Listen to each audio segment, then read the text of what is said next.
হ্যাঁ কি অবস্থা তোমার ভালো আছো হ্যাঁ হ্যাঁ ওই যে কে জানাক ভোর হ্যাঁ গো কাল দেখা করে এলাম উন পাইলাম না হ্যাঁ হ্যাঁ ওই যে ওই তাল তোলাই হ্যাঁ দেখা করে যাও বিকেল আইও ভাই ভাই আপনি কথা কবেন না চুলটা প্রায় একটা মিনিট কথা কইলি বুঝছে হ্যাঁ হ্যাঁ ওই যে তাহলে আইও বুঝছো না না তোমার বাপ মা কি করবো ওটা আমি দেখুন বিয়াতে দিব আমি তুলে নেব তোমাকে দেবো তুলে নেব সমস্যা নাই আমি এই মানুষ দাঁড়িয়ে মানুষ আমি হ্যাঁ আমি পাঁচ পাই বুঝতে গেছি বুঝছো হ্যাঁ কত নাই দুটা মিনিট হ্যাঁ শুনো ওই যে না ছেলেনের লোক তাহলে তোমার বাপাই বুঝাই তোমাকে আরেকটা হ্যাঁ ওটা খাই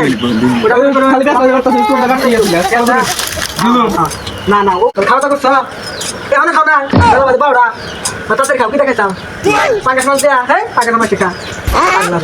কি দেখাবা কলা মুড়ি মাছ আছে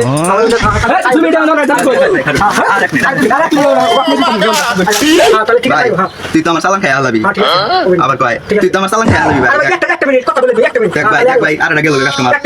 ঠিক আছে তাহলে ওইটা বলি তাহলে হ্যাঁ আচ্ছা ঠিক আছে এই ভাই তুমি যাবো হ্যাঁ ভাই বলুন এই যে একজন কাস্টমার আচ্ছা আচ্ছা হাঁটতে করে সরে সব বলে মামা বুঝাইও মামা এত নরম কে তুই কথা কানে হ্যাঁ ঠিক আছে এই মে থাকলাম বল দুই ঘন্টা ধরে বই কিছু করুন আমরা ভাই ভাই আর এক মিনিট ওকে ভাই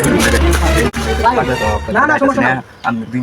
আচ্ছা তাতেই কই জানেন সময় নেই এই তোর কি কথা কয় নাই তোর জন্য একটা কাস্টমার দুটা মিনিট সময় দুটা মিনিট তুই তো 2 মিনিট কম দিতে স্যার দুটা মিনিট সময় হ্যাঁ ঠিক আছে তাহলে তুই খালি যাই দিন ওকে ওকে ঠিক আছে এই মে আমি তো কাটা হইব না ঠিক ভাই আছে ভাই আর 2 মিনিট আই হ্যাঁ দূর 2 মিনিট ভাই দিন পাঁচ টাকা নেব হইছে আমি তো করুন গিয়া আপনি 2 মিনিট বুকুন সুরাই দেন গাম অন্য করে ছিলেন আইও তাহলে হ্যাঁ ভাই হ্যাঁ ঠিক আছে আল্লাহ তোর জন্য দুইটা কাস্টমার গেছে খালি আমি করো আচ্ছা আমি না শুরু করাইছি তোমার জন্য মারতে তুমি এত এত কে হ্যাঁ